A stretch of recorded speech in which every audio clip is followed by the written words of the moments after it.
पिशाच निकट नहीं आवे, महावीर जब नाम सुनावे। नासै रोग हरै सब पीरा, जपत निरंतर हनुमत बीरा। नासै रोग हरै सब पीरा, जपत निरंतर हनुमत बीरा। जपत निरंतर हनुमत बीरा।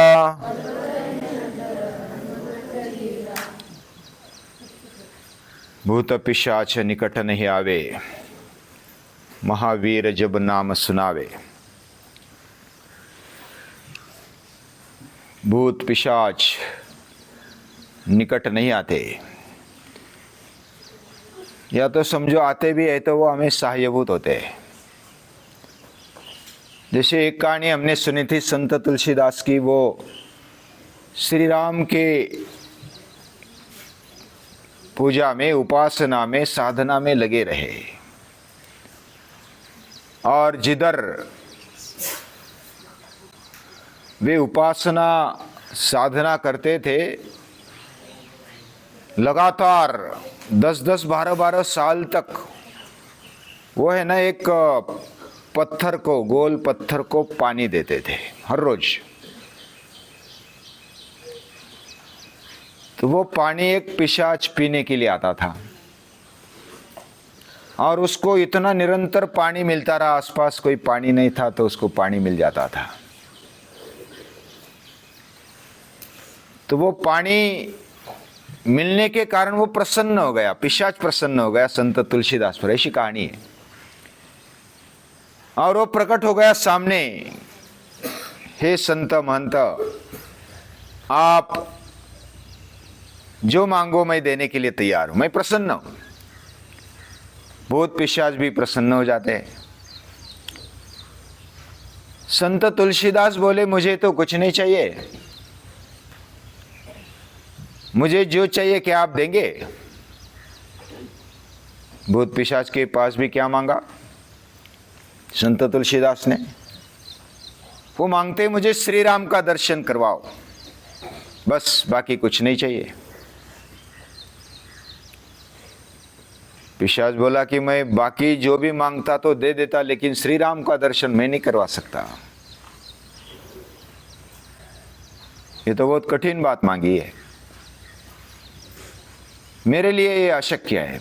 फिर भी मैं एक मार्ग बताता हूं। तो क्या मार्ग बताया था? हनुमान हर राम कथा में वो आते हैं सुनने के लिए, और अभी जो राम कथा चल रही है आसपास, उसमें हनुमान जी आते, बूढ़े का रूप लेकर आते हैं। तो उनके पांव पकड़ो, वो श्री राम का दर्शन करने में समर्थ है।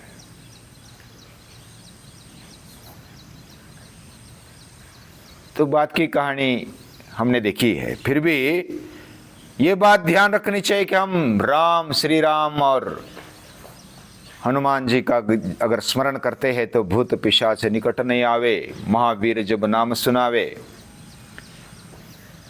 जब नाम दिल से लेते हैं तो भूत पिशाच हमें बाधा नहीं करते। और ज्यादातर भूत पिशाच हमारे मन में ही होते हैं। भूत पिशाच किसी ने देखा नहीं प्रत्यक्ष अभी तक, वो देख भी नहीं सकते, क्योंकि वो अदृश्य होता है। भूत यानी जो हो गया, और जो शरीर छोड़ गया उसको करने की ताकत तभी आती है जब वो शरीर धारण करता है, और बिना शरीर के कोई कुछ नहीं कर सकता। नासे रोग हरै सब पीरा, रोग नष्ट हो जाता है और पीड़ा सब खत्म हो जाती है। जपत निरंतर हनुमत बीरा, वीर हनुमान का जब हम जप करते हैं तो नासै रोग, रोग नष्ट हो जाते हैं, और हरे सब पीड़ा, पीड़ा, हमारी पीड़ा नष्ट हो जाती है। बीच में कोरोना काल आया था, आपने भी उसका अनुभव किया है। कोरोना काल में कोई किसी के पास नहीं जाता था, अपने पत्नी के पास, अपने पति के पास जाने के लिए डरते थे, अपने बेटे के पास, अपने पिता के पास जाने के लिए डरते थे, पास नहीं जाते थे, दूर से ही खिड़की में से थाली दे देते थे, कहीं रोग हमें भी न हो जाए। इतने रोग की भयंकरता होती है। उस समय हम पाठशाला में रहे, विद्यार्थी, बहुत सारे विद्यार्थी थे और सभी विद्यार्थी पाठशाला में रहे। पहले कुछ लॉकडाउन में जब कंपलसरी किया था तो नहीं रहे, जब कुछ महीने, 1.5 महीना हो गया उसके बाद फिर सब पाठशाला में आ गए थे। लेकिन हम इधर भी लॉकडाउन ही थे, यानी बाहर जाने का कोई प्रश्न नहीं उठता। और हम व्यायाम करते, क्या क्या किया पता है? हर रोज काढ़ा पिया, गुड़वेल का काढ़ा, गिलोय का। हर रोज सूर्य नमस्कार किए, व्यायाम किया पसीना आने तक, सुबह शाम, और ओंकार का जप किया 5 मिनट 10 मिनट हर रोज। और उसी के कारण किसी को भी कोरोना नहीं हुआ। सर्दी हो गई या तो खांसी हो गई, लेकिन वो इधर ही रिपेयर हो गई, दवाखाने भी नहीं गए, हॉस्पिटल भी नहीं गए। उल्टा जो ग्रुप के लोग कोरोना बाधित होते थे उनको इधर ले आते थे। इधर नेचुरल वातावरण है, प्राणवायु भरपूर है, तब प्राणवायु लेने के लिए, ऑक्सीजन लेने के लिए सिलेंडर लेना पड़ता था। सिलेंडर नहीं मिलता था, दवाइयाँ नहीं मिलती थी, ब्लैक करना पड़ता था। और उस समय केवल तस्यवाचक प्रणव, प्रणव का, ओंकार का जप करके, श्री राम का, हनुमान का जप करके नासे ही रोग आया ही नहीं सामने। हरै सब पीड़ा, बाकी पीड़ा भी हर ली जाती है। लेकिन मनुष्य जीवन ऐसा है, क्या सब पीड़ा निकल जाती है? हमें देह मिला है, गीता कहती है एक बार जन्म मिल गया तो हमें कोई चीजों का सामना करना ही होता है, ये बात ध्यान रखना। जब हमें मनुष्य जन्म मिला है तो कौन सी बात का सामना करना पड़ेगा, ये ध्यान में रखना चाहिए। उसके लिए हमें तैयार रहना चाहिए। जन्म 13वें अध्याय में, जन्म मृत्यु जरा व्याधि दुख दोषानुदर्शनम, जन्म मिला है तो मृत्यु होगा ही, यह हमेशा याद रखना। जिसको जन्म मिला उसको मृत्यु है ही। जन्म मृत्यु, जरा बुढ़ापा भी आएगा, व्याधि रोग भी आएंगे। व्याधि अलग अलग प्रकार की होती है, शारीरिक, मानसिक, बौद्धिक, ये व्याधि भी आएगी। दुख भी आएगा। दुख 3 प्रकार का है। दोष भी आएंगे। दुख दोषानुदर्शनम, इसका अनुदर्शन करना चाहिए, ऐसा गीता बोलती है। जन्म मृत्यु जरा व्याधि दुख दोषानुदर्शनम। अनु यानी बार बार, दर्शन यानी उसके बारे में हमें स्पष्टता होनी चाहिए। हम जन्मे हैं तो मृत्यु आएगी, और बीच में जरा व्याधि दुख दोष ये भी आएंगे। फिर इधर तो बोलते हैं कि नासै रोग हरे सब पीड़ा, ये क्या बात है? ये पीड़ा है, दुख है, हमारे जीवन में से निकल जाएगा, हर जाएगा। ये योग दर्शन में भी और गीता में भी कहा है, दुख जाने वाला नहीं, दुख आएगा, दोष आएंगे।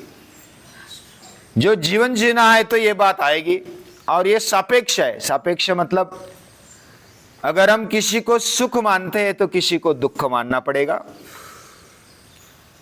यानी हम अगर खाने को सुख मानते हैं तो न खाने को दुख मानना पड़ेगा। तभी तो सुख है ना, खाने का सुख है, मिष्टान्न का सुख है। लेकिन जब ज्यादा खा जाते हैं तो दुख हो जाता है, बीमारी आ जाती है, पेट बिगड़ने लगता है, वातावरण बदल जाता है। यानी सुख दुख ये सापेक्ष रिलेटिव टर्म्स है। कोई अगर सुख बोलता है तो दुख है ही, कोई दुख बोलता है तो सुख है ही। तो ये सापेक्ष है। इसको जब तत्वज्ञान का अभ्यास करेंगे तब और देखेंगे। लेकिन जीवन में दुख है तो योग दर्शन भी क्या कहता है? ततो द्वंद्वान अभिघातः।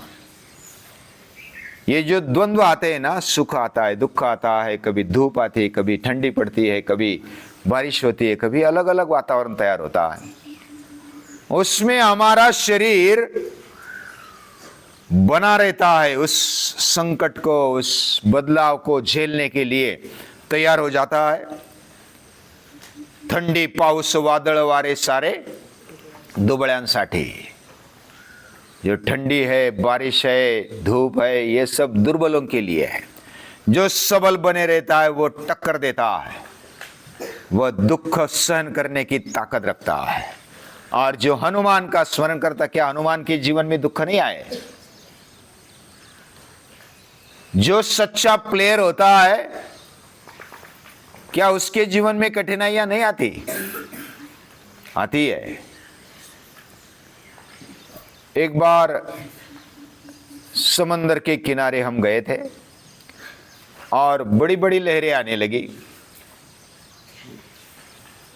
उसमें खेलने वाले, उनको क्या बोलते मुझे नाम ही नहीं याद आ रहा, वो नीचे ऐसा एक ये होता है और उस पर खड़े रहकर वो लहर में से जाते हैं, निकल जाते हैं, फिर भी गिरते नहीं, कभी कभी गिरते तो फिर उड़ जाते हैं। लेकिन उनमें मजा आता है। बाकी लोग किनारे पर लहर आ जाती तो डरते थे और भाग जाते थे। लेकिन ऐसे कई वीर बीच में थे जो इतने बड़े लहर को भी उस पर सवार होते थे, उस पर खेल खेलते थे। किसी को संकट लगता है लहर का, कहने का मतलब क्या है, किसी को ऐसा लगता है कि अरे मृत्यु आ गई, लहर आ गई, सुनामी आ गई, लेकिन उसमें भी खेलने वाले कोई वीर होते हैं। उसमें से एक हनुमान है। हनुमान वीर है। संकट को ऐसा समझते कि ये तो बस चांस आ गया, खेलने का, मजा लेने का चांस आ गया। वो संकट को इस तरह देखते हैं। अभी देखते हैं क्या होता है। और लहर को भी, इतनी बड़ी बड़ी लहर पर भी सवार होने वाले प्लेयर है। इसका मतलब संकट तो आएगा, लेकिन उस पर सवार होना हमें आना चाहिए। नासै रोग हरै सब पीरा। जब हम अपने जीवन में डटकर खड़े रहते हैं तो हमारा जीवन प्राणवान चाहिए।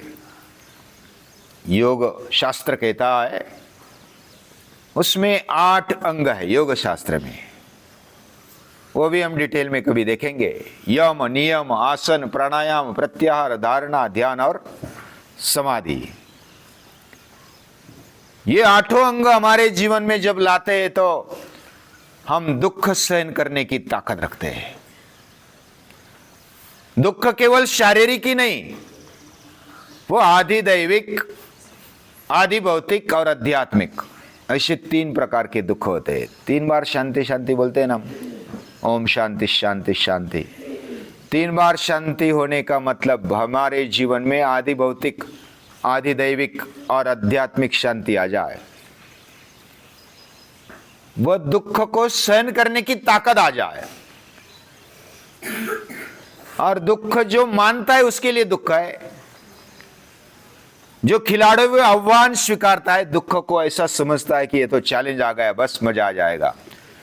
कोई पहलवान है, कुश्ती वाला, तो उसको तो ऐसा होता है कि बस कोई ऐसा दुर्बल आ जाए तो उसको मजा नहीं आता, कोई सबल आ जाए तो उसको मजा आता है कि अरे आज थोड़ा मेहनत होगी। मेहनत करने में भी मजा है, मल्लखांब खेलने में मजा है, खेल खेलने में लगा भी तो भी मजा है, दुख होता है तो भी मजा है। तो ऐसे जीवन एक खेल है। Krishna made play divine.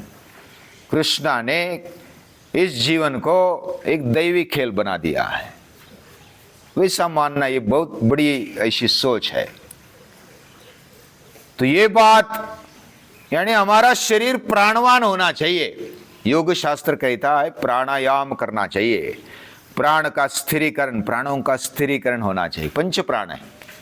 5 प्राण कौन से पता है?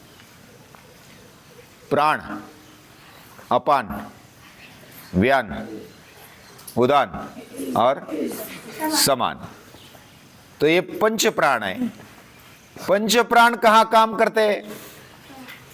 हमारे शरीर में काम करते हैं। कौन सा किधर काम करता है? हाँ, हृदय प्राणों, हृदय में प्राण काम करता है। गुदे पानः, गुदस्थान में यानी मलमूत्र विसर्जन जो हमारा चक्र है, उधर ये अपान वायु काम करता है, यानी स्वच्छता का काम करता है। स्वच्छता नहीं होगी तो हमारा जीवन कठिन हो जाएगा। अगर बीच में अटक गया कचरा तो जीना मुश्किल हो जाता है। हम खाते पीते हैं लेकिन साफ सफाई भी होनी चाहिए। तो हृदय प्राणो गुदे पाना, अपान वायु इतना जबरदस्त काम करता है। समानो नाभि मंडले, समान वायु नाभि मंडल में रहता है। वो चयापचय का काम करता है, पचन संस्था का काम करता है, और वो पूरा अन्न रस में रूपांतरित करके, रस, रक्त, मांस, मेद, अस्थि, मज्जा, शुक्र, ये सप्त धातु तैयार करके पूरे शरीर में भेजता है। कौन भेजता है? समान वायु। वो समान डिवाइडेशन करता है। हृदय प्राणो गुदे पाना समानो नाभि मंडले उदानो कंठ देशात, उदान कंठ देश में रहता है। उदान, जब हम प्राण को, अपान और प्राण मिलाकर अपने आप को ऊर्ध्वगामी करते हैं, तो जब ओंकार बोलते हैं, कुछ ऐसा शब्द उच्चारण करते हैं, तो हमारा प्राण ऊर्ध्वगामी हो जाता है। और जब प्राण ब्रेन तक आ जाए, यानी हमारे मेंदु में आ जाए, प्राणवायु ज्यादा लगता है ब्रेन को। कितना % लगता है? हमने एक बार मनन मंथन किया था। शरीर में जितना खून लगता है, जितना प्राणवायु लगता है, उसका लगभग 70% केवल माथे को लगता है, ब्रेन को लगता है। उधर सभी शरीर का, सभी जीवन का सेंटर है, केंद्र बिंदु है। और उधर ज्यादा प्राणवायु लगता है और खून भी लगता है। संवेदना भी उधर से सभी और पास होती है। तो जब हम प्राणवायु को ऊपर उठाते हैं, प्राणापानो समो कृत्वा नासाभ्यंतरचारिणो यतेन्द्रिय मनोबुद्धिर मुनिर मोक्ष परायणा। और जो प्राणवान लोग अपना जीवन अच्छी तरीके से जीते, आनंद से जीते, they live happy in their life. One who does yoga daily, he lives very happily. वो आनंद से जीता है, उसके लिए कोई दुख नहीं रहता। उसके लिए जीवन में कोई पीड़ा नहीं रहती। वो सहन करने की ताकत रखता है और आगे बढ़ता है। ये अष्ट चक्र है, मूलाधार चक्र से लेकर के मूलाधार, स्वादिष्ठान, मणिपुर, अनाहत, विशुद्धि, आज्ञा, सहस्त्रार, ये सभी चक्र जागृत होने के लिए प्राण की जरूरत होती है। और प्राण के पुत्र है, वायु पुत्र कौन है? हनुमान है। और जब हम प्राण का स्मरण करते हैं तो पवन देव का स्मरण करते हैं, और पवन देव का स्मरण करते हैं तो किसका स्मरण हो जाता है? हनुमान का स्मरण हो जाता है। जपत निरंतर हनुमत बीरा। कोई भी सिस्टम चलाना है, यानी हमारा शरीर एक बड़ा सिस्टम है, ये संघात है। संघात यानी सभी इंद्रियों का, अष्ट चक्रों का या तो प्राणों का समूह, संघात। और एक संघ है, ये शरीर एक संघ रहता है। हम पाठशाला में भी एक संघ रहते हैं। शरीर एक संघ कैसे? पांव में अगर कांटा चुभा तो आंखों में आंसू आते कि नहीं आते? पांव का और आंसुओं का क्या संबंध है? कुछ संबंध है? हाँ, पांव में लग जाता है तो आंखों में आंसू। आंखों में आंसू क्यों आने लगे? लगा तो पांव को है, आंखों में आंसू नहीं आने चाहिए, फिर भी आ जाते हैं। ये संबंधित है। हमारा एक एक अवयव दूसरे अवयव से संबंधित है, और ऐसा ये संघात है। वैसा विश्व भी एक संघात है।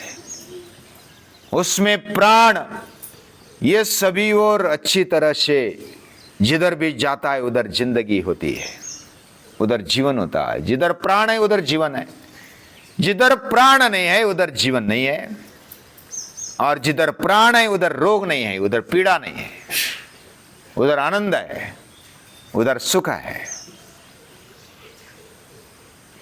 क्या हमने कभी ऐसा महसूस किया कि हमारे जीवन में दुख आया और हमने आनंद से स्वीकारा?